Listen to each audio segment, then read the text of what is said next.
Hi అండి, welcome back to our channel. అందరూ బాగున్నారా? మేమైతే చాలా బాగున్నాము. ఈ వ్లాగ్ వచ్చేసి నిన్న సాయంత్రం వ్లాగ్ అండి. స్కిప్ చేయకుండా లాస్ట్ వరకు చూడండి. నచ్చితే లైక్ చేయండి. ఇక నిన్న సాయంత్రం అయితే మాస్టర్ స్కూల్ నుంచి వచ్చేపాటికి ఆలూ బజ్జీ అలాగే ఆనియన్ పకోడీ అయితే వేశానండి. చాలా టేస్టీగా ఉన్నాయి. అస్సలు ఆయిల్ అయితే పీల్చలేదు. ప్రదీప్కి కూడా చాలా ఇష్టం ఆలూ బజ్జీ, అందుకోసం అనేసి ఆలూ బజ్జీ అలాగే కొంచెం ఆనియన్ పకోడీ కూడా వేశాను. ప్రదీప్ కాలేజీ నుంచి వచ్చేపాటికి ఆలూ బజ్జీ వేయమని చెప్పాడు. ఆలూ బజ్జీ చాలా ఇష్టం. మాకేమో మిర్చితో వేసిన బజ్జీ అంటే ఇష్టం. తనకి బాగా స్పైసీ ఉంటాయని ఎక్కువ ఇష్టపడతారు. ఇంకా దీంట్లోకి నంచుకోవడానికంటే సాస్ కానీ లేకపోతే కొంచెం ఏదన్నా తనకి స్వీట్గా ఉండేది కెచప్ అయ్యి అంటారు కదా, ఇష్టంగా తెచ్చుకుంటాడు. ఇందాకే ఫోన్ చేశాడు, నేను బస్సు ఎక్కుతున్నా వచ్చేపాటికి వేడివేడిగా వేయమని చెప్పి. ఇంకా ఇవైతే శనగపిండితో చేసిన పకోడీ కాదు, అందుకోసం కలర్ కొంచెం తేడా ఉంది అనుకుంటున్నారా. ఇది గోధుమ పిండితో చేసినవి. గోధుమ పిండితో కూడా చేసుకోవచ్చు. గోధుమ పిండితో చేసుకుంటే ఎన్ని పకోడీలు తిన్నా మనకు అసలు గ్యాస్ ట్రబులే రాదు. ఎప్పుడు చేయకపోతే ఒకసారి ట్రై చేయండి. సేమ్ మనం శనగపిండిలాగే, కాకపోతే గోధుమ పిండి వేసుకోవాలి. ఎక్కువ పచ్చిమిర్చి ఎక్కువ ఆనియన్స్ వేశాను నేను. పిండి తక్కువ, ఆనియన్స్ పచ్చిమిర్చి అంటే ఇష్టం. శనగపిండితో చేసినా కూడా అలానే చేస్తాను. ఎక్కువ ఆనియన్స్ ఉంటే మనకి కరకరలాడుతా బాగుంటాయి అన్నమాట. ఇంకా దీంట్లో అయితే నేను సోడా కూడా వేయలేదు, అందుకోసం బాగా పొంగలేదు అనుకోమాకండి. మనం ఇంట్లో అంటే కొంచెం హెల్తీగానే చేసుకోవాలి. ఎప్పుడన్నా బయటికి వెళ్ళినప్పుడు అంటే తప్పదనుకుంటే తినొచ్చులే, కానీ కొంచెం కూడా సోడా అయితే వాడలేదు. ఇంక ఇవైతే గోధుమ పిండి పకోడీ అని చెప్పా కదా, చాలా బాగుంటాయి. చూసారు కదా కరకరలు మన ఎలా సౌండ్ వస్తుందో.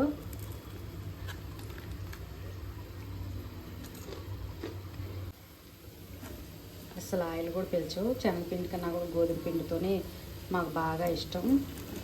పిండి పిండిగా లేకుండా, అంటే కొంతమందికి ఎక్కువ శనగపిండి వేసుకుంటే ఇష్టం కదా, నాకు ఎక్కువ ఆనియన్స్ వేసుకుంటేనే ఇష్టం. అలాగని కొంచెం ఆనియన్స్ వేసుకుంటే తీయదనం వచ్చింది అనుకుంటారు, అలా ఏమి ఉండదు.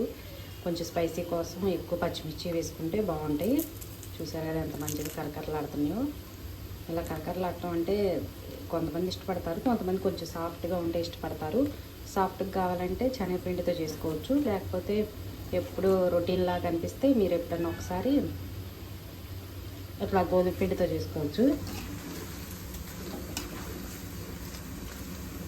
అంటే వారంలో ఒకసారి కూడా చెయ్యను, ఇది ఆయిల్ ఫుడ్ కదా. ఎక్కువ శాతం నేను మీరు వీడియోస్లో చూసే ఉంటారు, రాగి జావ కానీ గుగ్గీలు, శనగ గుగ్గీలు, పెసర గుగ్గీలు అటువంటివి చూపిస్తాను. కాకపోతే చెప్పాడు ఫోన్ చేసి బజ్జీలు వేయమని చెప్పి, అందుకోసమే ప్రిపేర్ చేస్తున్నా. టైం అయితే 4 అయిపోయింది. ఇంకో పావు గంటలో రావచ్చు ప్రదీప్. మాస్టర్ అయితే ఇప్పుడే వచ్చారు.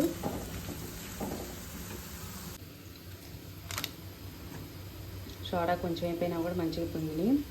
పిండి కలిపేటప్పుడు కొంచెం రబ్ చేసుకుంటా బాగా కలిపితే మనకి సోడా లేకపోయినా కూడా మంచిగా వస్తాయి. ఈ శనగపిండి ఇదైతే శనగపిండేనండి, కాకపోతే ఇది బయట కొన్నది కాదు, మిల్లులో పట్టించిందేనమాట. ఇంకా మనం బయట కొన్నదైతే దాంట్లో మొక్కజొన్న పిండి కానీ బియ్యం పిండి కానీ కలుపుతారు కదా. కొంచెం 1 కేజీ కానీ 2 కేజీలు కానీ పట్టించి ఫ్రిడ్జ్లో స్టోర్ చేసుకున్నామంటే పకోడీలకైనా బజ్జీలకైనా కూడా చాలా బాగుంటాయి. మొన్న కారపూస మీరు చూసారు కదా, అప్పుడైతే నేను మినపగుళ్ళే వేసాను. శనగపిండితో అయితే తక్కువే చేయటం, ఇట్లా పకోడీలకి అటువంటి అప్పుడే వాడతాను.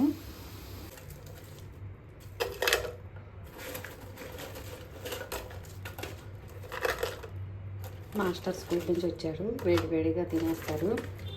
బజ్జీలు అయితే ఇచ్చానంటే ప్రదీప్ చల్లారి చేస్తాడు, తనకే కావాలంటాడు బజ్జీలు. తను తినగా ఏమన్నా మిగిలితే అప్పుడు మాస్టర్కి ఎక్కువ ఇచ్చగా అనొచ్చు. ఎన్ని వేసినా కూడా మనం తినేస్తామండి. అలానే ఒక్కరోజే ఎక్కువ తినేయకూడదు, లైట్గా తీసుకుంటే మనకి ఏ ప్రాబ్లం ఉండదు. ఇప్పుడైతే ఇవి మాస్టర్కి ఇచ్చేసి వస్తాను.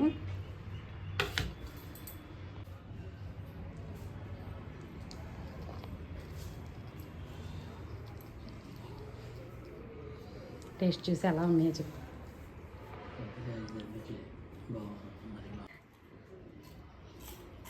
బాగున్నాయా? కరకరలాడుతున్నాయి మంచిగా. పచ్చిమిర్చి నీకోసం ఎక్కువ వేసాం.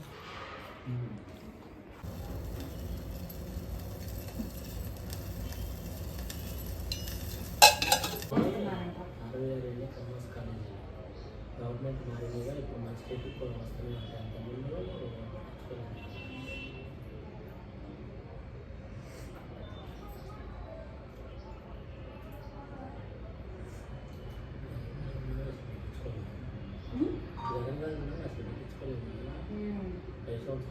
ప్రదీప్ కూడా కాలేజీ నుంచి వచ్చిన తర్వాత స్నాక్స్ అయితే తీసుకున్నాడు. తర్వాత దోసపిండి పెట్టి వాకింగ్కి అయితే వెళ్ళొచ్చామండి. తర్వాత అయితే ఈవినింగ్ సలాడ్ తింటే చాలా మంచిది. ఈ సలాడ్ అయితే కట్ చేసుకొని తిందామనేసి వాటర్లో కొంచెం సాల్ట్ వేసి వాటర్లో అయితే నానబెట్టేశాను. కట్ చేద్దామని కీరదోసకాయ, క్యారెట్, టమాటా అయితే వాటర్లో వేసాను. నిన్న మార్కెట్కి వెళ్ళొచ్చానని చెప్పారు కదా, చాలా ఫ్రెష్గా ఉన్నాయి వెజిటేబుల్స్. కీరదోసకాయ మంచిగా ఫ్రెష్గా ఉంటే తినబుద్ధి అయితే. ఇంకా సాయంత్రం అంటే ఎక్కువ సలాడ్ తీసుకొని ఒక చపాతీ తిన్నా కూడా మనకి పొట్ట ఫుల్ అయిపోయింది. మ్యాక్సిమం సలాడ్ అంటే ప్రతిరోజు తిన్నా కూడా చాలా మంచిది, కాకపోతే బోర్ కొట్టిద్ది, డైలీ తినాలనిపించదు. ఇంకా టమాటా తినపైనా కూడా క్యారెట్, కీర అయినా తీసుకోవచ్చు. సలాడ్లా కట్ చేసుకోవడానికి కొంచెం బద్ధకం అనిపించినా అట్లా చక్రాల్లా కట్ చేసుకొని అయినా కూడా తినవచ్చు. ఇంకా మంచిగా ఎక్కువ తినాలి, కొంచెం టైం ఉంది అనుకుంటే సన్నగా మనం సలాడ్లా కట్ చేసుకొని కొంచెం లెమన్ పిండి వేసుకొని కొత్తిమీర వేసేసుకుంటే టేస్ట్ మాత్రం చాలా బాగుంటుంది. టేస్ట్ కోసం కాదు, సాయంత్రం అయితే హెల్తీగా తినాలనుకున్న వాళ్ళు కొంచెం సలాడ్ తినేసి తర్వాత చపాతీ తింటే బాగుంటుంది.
ఇలా సలాడ్ కట్ చేసుకొని ఈవినింగ్ టైంలో ప్రతిరోజు తీసుకుంటే, ముఖ్యంగా మన లేడీస్కి అండి, ఇంట్లో ఉండి ఒంట్లో నీరులాగా వచ్చేసిద్ది. కొంచెం వాకింగ్ కానీ యోగా కానీ అలా చేసుకొని ప్రతిరోజు ఈవినింగ్ ఈ సలాడ్ తీసుకుంటే మనకి పొట్ట ఫుల్ అయినట్టు ఉండిద్ది. రైస్ తిన్నా చపాతీ తిన్నా చాలా తక్కువ తినొచ్చు.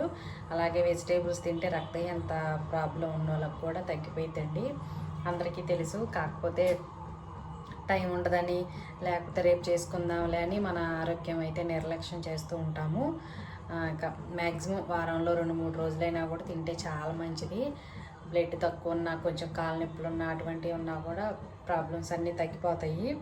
ఇంకా దీంట్లో మీకు ఇష్టమైతే బీట్రూట్ కూడా వేసుకోవచ్చు. కాకపోతే బీట్రూట్ వేసుకుంటే ఇవి మొత్తం కలర్ అంతా బీట్రూట్ లాగా అయిపోయింది. అలా ఇష్టం లేని వాళ్ళు, కొత్తగా ట్రై చేసే వాళ్ళు అయితే ఇట్లా క్యారెట్, కీర, టమాటా వరకు తీసుకోవచ్చు. ఒక నెల అలవాటైన తర్వాత దీంట్లో కొంచెం అదే బీట్రూట్ కానీ సొరకాయ అవి కూడా కట్ చేసుకొని వేసుకోవచ్చు. సొరకాయ కూడా చాలా బాగుంటుందండి, నేను జ్యూస్లో కూడా వేస్తూ ఉంటాను, మీరు చూసే ఉంటారు వీడియోలో. లేతగా ఉన్న సొరకాయ అయితే చక్కగా కట్ చేసుకొని కూడా సలాడ్లా తీసుకోవచ్చు. ఫస్ట్ అయితే క్యారెట్, కీర, టమాటా వరకు అయితే ట్రై చేయొచ్చు, చాలా బాగుంటాయి.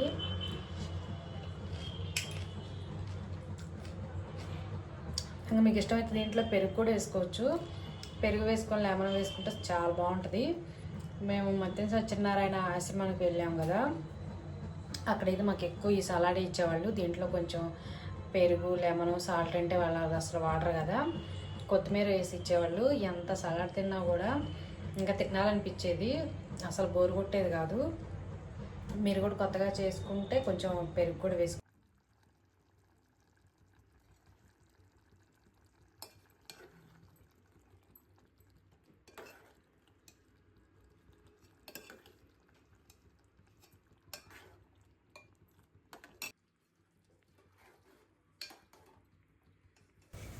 ఇంక సాయంత్రం అందరికీ చపాతీ పిండే కలిపాను. అంటే చపాతీ కానీ పుల్కా మన ఇష్టం ఎలాగైనా ప్రిపేర్ చేసుకోవచ్చు. దాంట్లోకి అన్ని రకాల వెజిటేబుల్స్ అయితే కర్రీ చేశాను. కొంచెం ఆయిలే సరిపోయిద్ది దీనికైతే. పచ్చి బఠానీ, క్యారెట్, అలాగే చిన్న బంగాళదుంప, ఆనియన్, పచ్చిమిర్చి అన్నీ వేసి చేశాను. కారం కూడా చాలా తక్కువ వేసాను అనమాట. కారం తక్కువ వేసుకుంటే ఎక్కువ కర్రీ తినొచ్చు. మనం పుల్కాకైనా చపాతీకైనా కర్రీ ఎక్కువ తినాలంటే కొంచెం సాల్ట్, రెడ్ చిల్లీ పౌడర్ తక్కువ వేసుకుంటే మంచిది. ఇంకా నేనైతే ఆయిల్ లేకుండా ఇలా పుల్కా అయితే చేశానండి. కొంచెం ప్రెస్ చేసుకుంటా చేస్తే మంచిగా పొంగుతాయి అన్నమాట.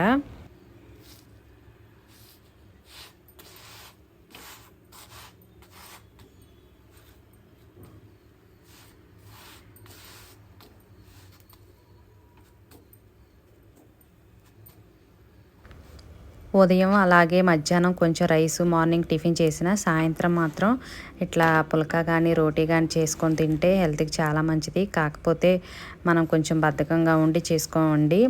ముఖ్యంగా లేడీస్ అంటే తను హెల్త్ తను పట్టించుకోదు. పిల్లలకి భర్తకి అయితే ఏ పనైనా చేసి పెడతారు కానీ మన కాడికి వచ్చే కల్లే చేసుకోము కదా. ఇట్లా పుల్కా కర్రీ చేసేసుకొని రోజుకి సాయంత్రం 2 తింటే చాలా హెల్దీ. అంటే ఈ కర్రీ కాదు, మీకు ఇష్టమైన కర్రీ డైలీ చేసుకునే టమాటా కర్రీ అయినా, పప్పు అయినా, ఏదైనా కూడా తినొచ్చు. కాకపోతే ఈరోజు నేను క్యారెట్, పచ్చి బఠానీ, చిన్న ఆలుగడ్డ, ఆనియన్స్ వరకు వేసి చేసి